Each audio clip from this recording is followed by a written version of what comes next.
"22 years ago, civil war led to the collapse of Somalia. Over 1 million Somalis fled the country and settled into new homes across the globe.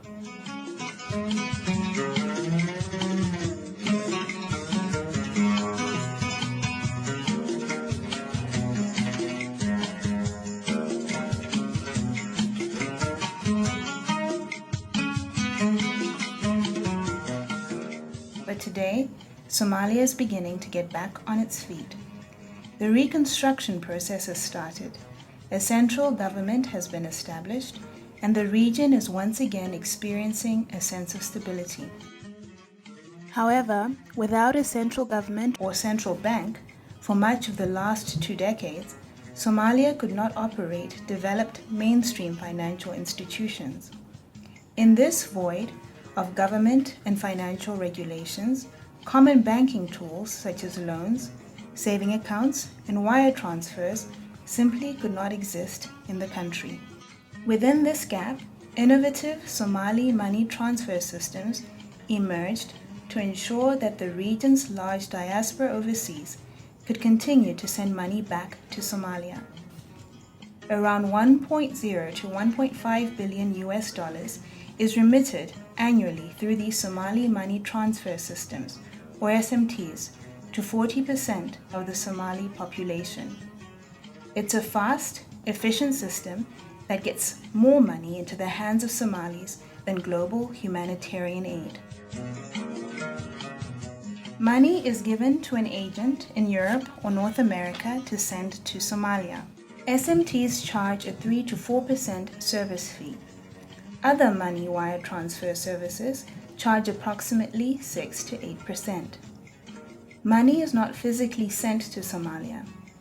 Local offices in Somalia receive a message from the overseas SMTs and pay out designated amounts from their on-site cash reserves, usually within 24 hours. At a later time, SMTs use major banks to send bulk deposits to clearinghouses, often in the Gulf, where the money is converted into Somali shillings. This money is used to replenish the supplies of the local agents in Somalia. SMTs exist throughout the region, including in areas that are too remote or dangerous for banking institutions to operate. 2/3 of remittances go to individual recipients and are used to pay for household expenses. 35% of Somalis who receive remittances say that they could not afford to buy food without this income. In addition to basic consumption, remittance funds go to organizations, businesses, and development projects. The diaspora provides strong support for health and education services, and up to 30% of Somali business startups are funded by the diaspora.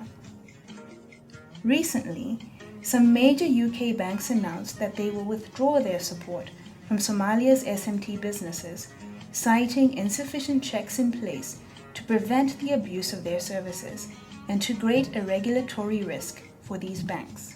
Unfortunately, this disruption could have serious repercussions for foreign investment, economic development, and stability in Somalia.